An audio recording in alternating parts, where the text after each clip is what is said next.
Hello students, today we have discussed next important topic blood groups. Before we study blood groups, we already studied structure of bloods and different components of blood. So as you know, bloods of human being differ in certain aspect through it appears to be similar. आप देखोगे तो blood group जो होंगे आपके humans में आपके अलग अलग होते हैं. मोस्टली जो दो सब ग्रुप है ब्लड्स का वह आपका एक एबीओ ग्रुपिंग है और एक आपका आरएच निगेटिव ग्रुपिंग है. पूरे वर्ल्ड्स में इन्हीं दो सच ग्रुप्स को आपका यूज किया जाता है. अगर हम ह्यूमंस में ब्लड ग्रुप देखें तो जैसे मान लो कभी गहरी चोट लगे, जल जाने पर या लंबी बीमारी के कारण शरीर में ब्लड की कमी होने पर जो भी पेशेंट होते हैं उनकी डेथ हो जाती है.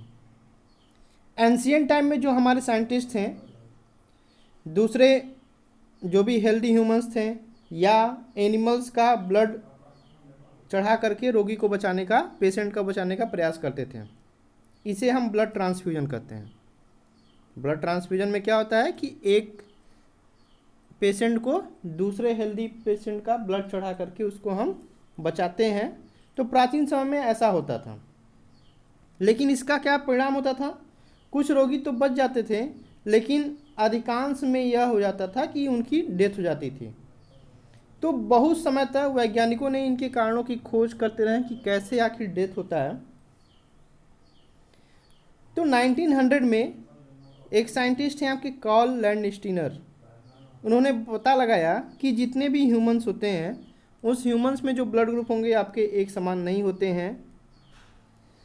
इट मीन्स जो भी आपका डोनर है और जो आपका रिसीवर हो, जब दोनों के ब्लड ग्रुप आपके सेम होंगे तभी पेशेंट आपका सेफ होगा, पेशेंट बचेगा. यदि दोनों के ब्लड ग्रुप आपके अगर डिफरेंट होते हैं तो जो आरबीसी होते हैं, आरबीसी जो होते हैं आपके क्लम्पिंग करने लगते हैं या एगुलेशन होने लगता है. यानी आरबीसी जो होंगे आपस में बड़े बड़े समूहों में चिपकने लगते हैं. इसी को हम बोलते हैं क्लम्पिंग ऑफ आरबीसी. लैंडस्टीनर ने यह भी पता लगाया कि जो भी ह्यूमंस हैं, ह्यूमन के आरबीसी की अगर सेल मेम्ब्रेन की बात करें तो उसमें आप देखेंगे, और प्लाज्मा की बात करें तो क्लम्पिंग ऑफ आरबीसी के होता है, उसके लिए जो प्रोटीन होते हैं रिस्पॉन्सिबल, वह प्रोटीन आपके पाए जाते हैं. मतलब सेल मेम्ब्रेन पे आरबीसी के और प्लाज्मा में. आरबीसी के मेम्ब्रेन में जो प्रोटीन्स मौजूद होते हैं उसको उन्होंने नाम दिया था एंटीजन, और जो प्लाज्मा में प्रोटीन मौजूद होता है उसको उन्होंने नाम दिया एंटीबॉडी. तो दो तरह के आपके प्रोटीन्स होते हैं, आपके एंटीजन और आपके एंटीबॉडी. एंटीजन भी आपके दो प्रकार के ग्लाइकोप्रोटीन के रूप में होते हैं, ए और बी, जिनको हम कैपिटल ए और कैपिटल बी से रिप्रेजेंट करते हैं. एंटीबॉडी भी आपके दो प्रकार के होते हैं, स्मॉल ए और स्मॉल बी. लेकिन ये जो होते हैं आपके प्योर प्रोटीन के रूप में होते हैं. मतलब ये आपके प्योर प्रोटीन होते हैं. एंटीजन ए एंटीबॉडी ए की उपस्थिति में, एंटीजन बी और एंटीबॉडी बी की उपस्थिति में ये आपके स्टिकी हो जाते हैं, मतलब चिपकने लगते हैं. सिंपल सा आप एग्जांपल देखें कि जो आपके पोस्टल टिकट्स होते हैं, डाक टिकट्स हैं, उसके द्वारा हम समझ सकते हैं. जैसे यदि देखें जो भी पोस्टल टिकट्स होते हैं उस पर गोंद लगा हुआ है, तो उस गोंद को हम मान लें एंटीजन, और जो जल है जिसमें हम भिगोते हैं जल को हम मान लें एंटीबॉडी. जब जल को हम गोंद पे लगाते हैं तो वह टिकट हमारा चिपक जाता है, यानी वह उसका क्या हो गया, एंटीबॉडी हो गया. अब टिकट पे मान लीजिए कोई ऐसा गोंद लगा है जो जल में नहीं घुलता, तो उसको हम स्प्रीट, पेट्रोल या केरोसिन में घोलते हैं, तो वह आपका वह एंटीबॉडी हो जाएगा.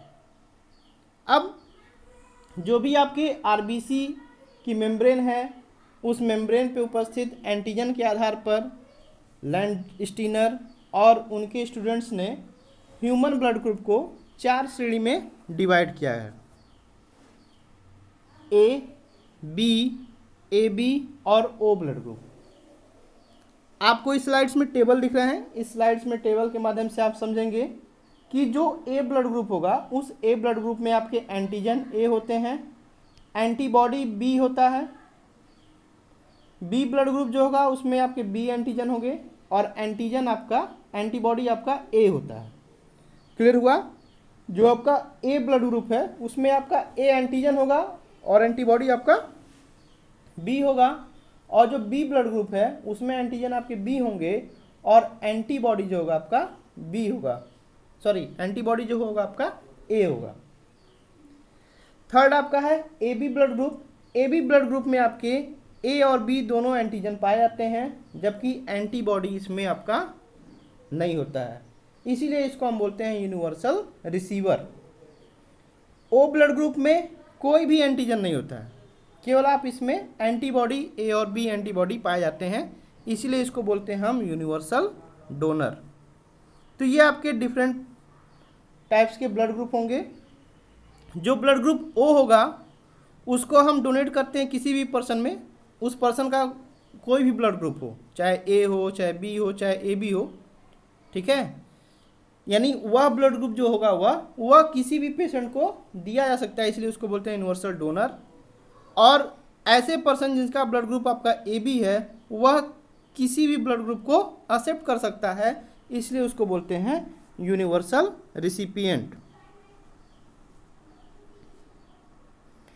दूसरा आपका जो ब्लड ग्रुपिंग टाइप है आरएच ग्रुपिंग।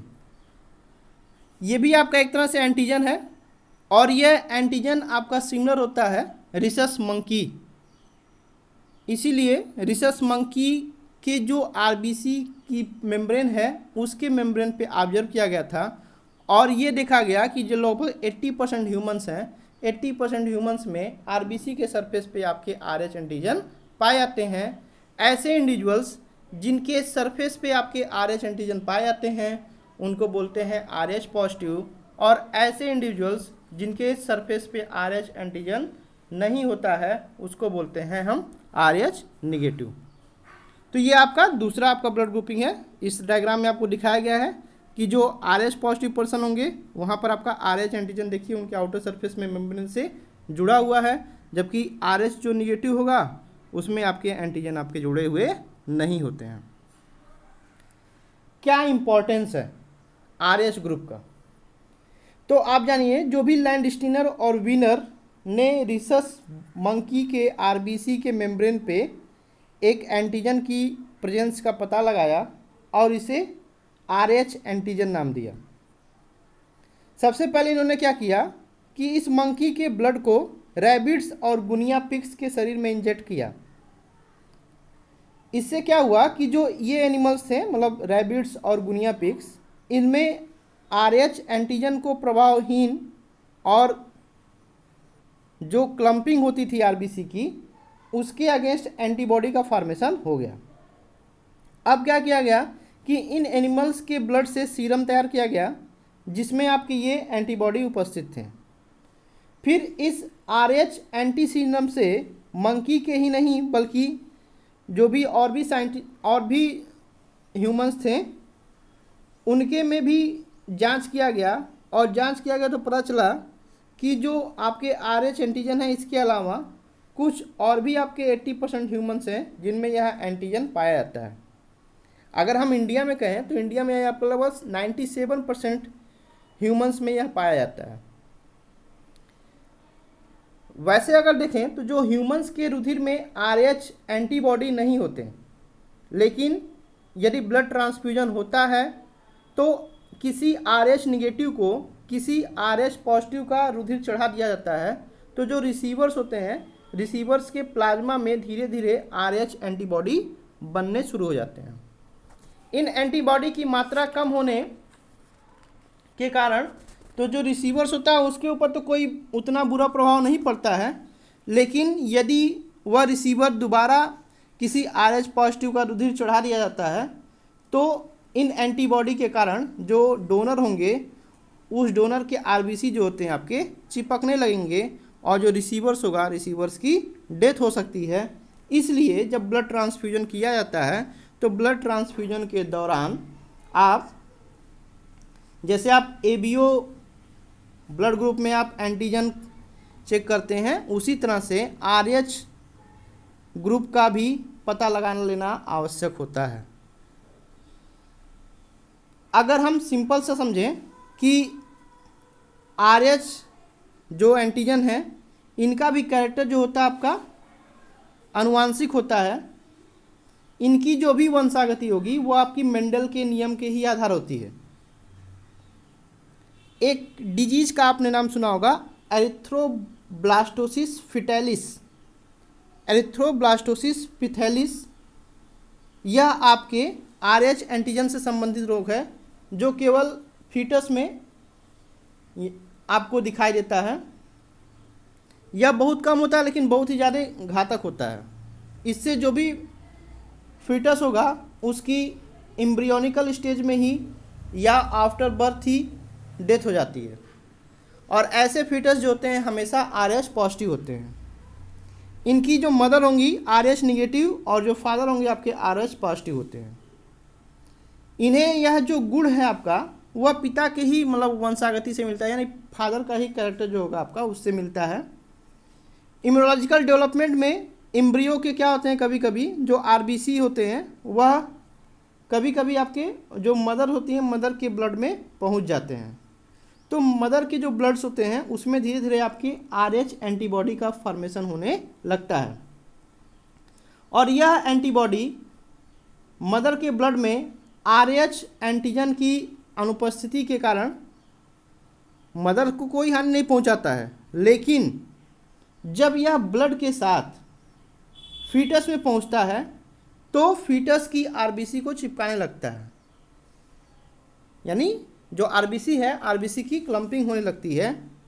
नॉर्मली देखा जाए तो फर्स्ट जो आपका प्रेगनेंसी है उसमें फीटस को कोई हानि नहीं होती है, क्योंकि उस समय जो आपका RH एंटीबॉडी है, RH एंटीबॉडी मदर्स में उसका जो क्वांटिटी होता है बहुत ही कम होता है। यानी फर्स्ट आपका प्रेगनेंसी में फीटस को कोई उतना ज़्यादा नुकसान नहीं होता है, क्योंकि RH एंटीबॉडी जो होती है मदर में कम बनी रहती है।